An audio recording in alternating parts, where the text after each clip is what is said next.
Hey everyone, welcome to Russound. In this video we're going to cover how to set up an IPK-1 keypad on an MBX series system. IPK-1 is compatible with MBX-PRE when used in zone mode, as well as the MBX-AMP. And in our demonstration today we're going to be using an MBX-PRE, which is being amplified by a D850 multi-zone amp. This MBX-PRE is in zone mode, of course. This will be applicable also if you're using an MBX AMP and you want to add an IPK-1 keypad to your system. The requirements for this are that your MBX series product is running the latest firmware available to it, and of course you need an IPK-1 keypad. Your IPK-1 keypad is powered via PoE, that's power over Ethernet, so you can provide power either with a PoE injector or a PoE switch that is 802.3 AF compliant. I'd recommend that you get your MBX products already set up, unlocked, activated, and configured as desired, and then you're ready to add your IPK-1 keypads. Each IPK-1 keypad will be paired to a particular MBX zone of your choice, and this keypad, once paired, will only operate that particular zone. You can, however, use several IPK-1 keypads connected to a single MBX zone if you desire, and if you have multiple MBXs deployed, you can of course use IPK-1 keypads for each and every MBX. Let's go ahead and check out the setup, and I'll also show you how to use it after. To start, we of course need to provide power to our IPK-1 keypad. To achieve this, we are just plugging it into our PoE injector that we're utilizing for this demo. When your keypad boots up, you'll notice a flashing amber LED at the top center. This is the keypad reporting to us that it's powered on, has an active network connection, and has received an IP address, and is just awaiting the pairing procedure that will follow when we go into web config. The next step will be to go into web config for the MBX in particular that we want to pair this keypad to. My MBX is already running the latest firmware available to it that supports the IPK-1 keypad. It's unlocked. I've got it set up and called what I want it to be called, set up on my network, all that good stuff. So all we need to do is get it actually set up on, get the IPK-1 set up on the MBX now. And to that end, we are going to go into the Setup tab in Web Config, and we're going to scroll down to the bottom options, all the way down here. You'll notice a tab labeled Keypad Pairing. To start the pairing process, we just simply tap the Start button.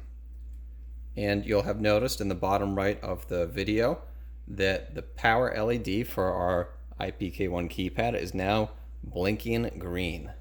This indicates that the keypad is ready and active in pairing mode. All we have to do is a quick button press to execute that procedure. Now, if you have several IPK-1 keypads deployed, you'll notice that this blinking green light is present on every single keypad.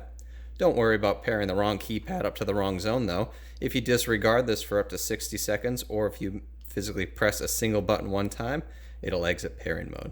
So there's no need to be concerned about accidentally pairing up the wrong keypad, and even if you do, that's an easy fix. We just simply start the keypad pairing process. As such, we'll tap Start. Our keypad is now displaying a blinking green power LED, and we're ready to pair it to this zone. To pair it, all we have to do is press and hold two buttons, favorite number 1 and favorite number 2, both at the top. You're going to press these simultaneously for a few seconds, and you'll notice that green LED has given a quick blink and has stopped. That's it. Now it's paired up. As easy as that. Well, now obviously we want to use the keypad, so I'm going to just give you a quick run through of what we'll end up doing here. Your keypad has power option, of course, and in the case of an MBX product, this will wake the MBX up or stop it if it's currently playing a music selection. We have volume control on our MBX, transport controls for some limited options if we're listening to a music service that allows us to skip the track forward or back, and of course we've got our favorite 1, 2, 3, 4. Fun fact for you, favorite number 1, favorite 2 actually correspond to favorite 1 and 2 on the MBX itself.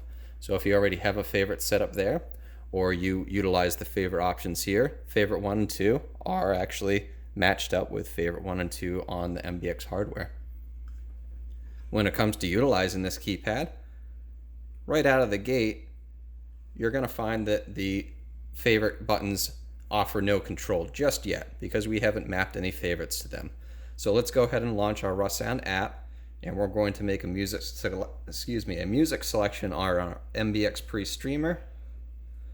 Let's just get something simple here going. I'm going to select TuneIn Radio. I won't get too picky here. We're just going to choose a local radio station and fire it up so we have something playing.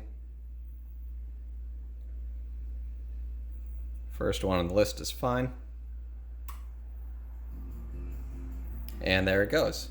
Now you'll notice that music is now active on our MBX's playing, and the keypad indicates this with a solid green LED. Now that it's playing, we can also see LED indicators for volume level.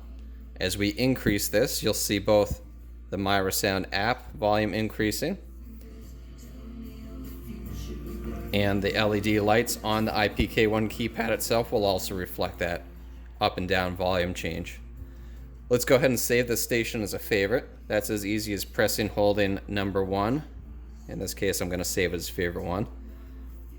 Hold it for a few seconds there and you'll see that green LED will blink a few times. Let's go ahead and select a different music station or just service altogether on our MBX. I'm going to do that once again with the Russound app. And this time, let's go ahead and pick just an altogether different service. Sirius XM.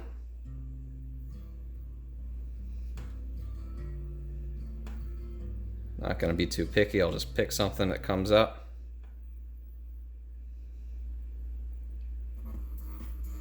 And there we go. We're going to say this is favorite number 2. So just like favorite 1, we're going to press and hold the next favorite button. This is going to be number 2.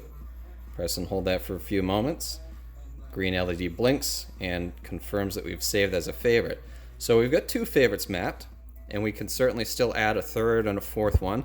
But check this out. All I have to do is tap number 1, and this will switch back to that first favorite we had mapped. I'll get that off the screen there. And then of course we can go back to number 2 if we desire. It's really as easy as that. If we're utilizing something like Spotify Connect or perhaps Chromecasting something from Pandora, these transport controls would have some use. In the case of Pandora, we could skip the track forward. If we're listening to Spotify Connect, we could choose the next track or the previous track. And then when we're done listening to music, we can simply press the power button and this will cease audio on the MBX. Thanks for watching this video, guys. I hope you have a great day.